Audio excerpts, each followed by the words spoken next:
హైందవ ధర్మాన్ని విశ్వవ్యాప్తం చేయటంలో మోడీ సారథ్యంలో కేంద్ర ప్రభుత్వం ముందంజలో ఉంటే మన రాష్ట్రంలో కూటమి ప్రభుత్వం సనాతన వైదిక ధర్మం కాపాడే బాధ్యత చేపట్టిందని రాష్ట్ర వ్యవసాయ శాఖ మంత్రి కింజరాపు అచ్చెన్నాయుడు అన్నారు.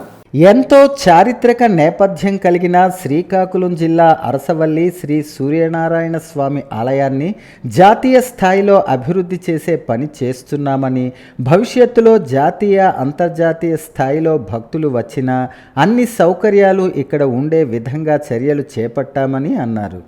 ఆదివారం శ్రీకాకుళం నగరంలో రథసప్తమి వేడుకలు అంగరంగ వైభవంగా ప్రారంభమయ్యాయి.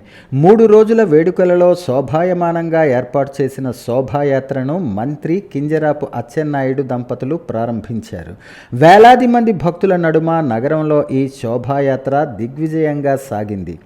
జిల్లా కలెక్టర్ స్వప్నిల్ దినకర్ పుణ్కర్ ఆధ్వర్యంలో ఈ వేడుకలు ఘనంగా నిర్వహించారు.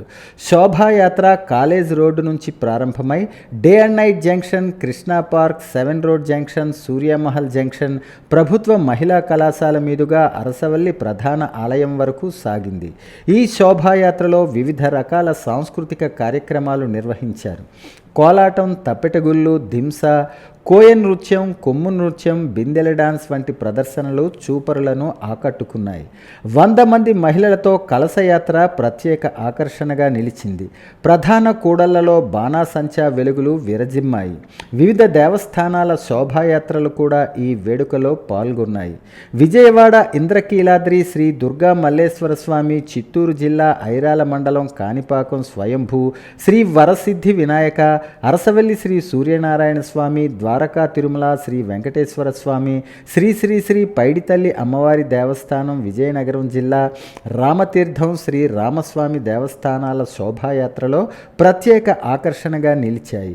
ఈ కార్యక్రమంలో శ్రీకాకుళం ఎమ్మెల్యే గొండు శంకర్, సంప్రదాయం డైరెక్టర్ స్వాతి సోమనాథ్, వివిధ శాఖల జిల్లా అధికారులు, వేలాది మంది భక్తులు పాల్గొన్నారు.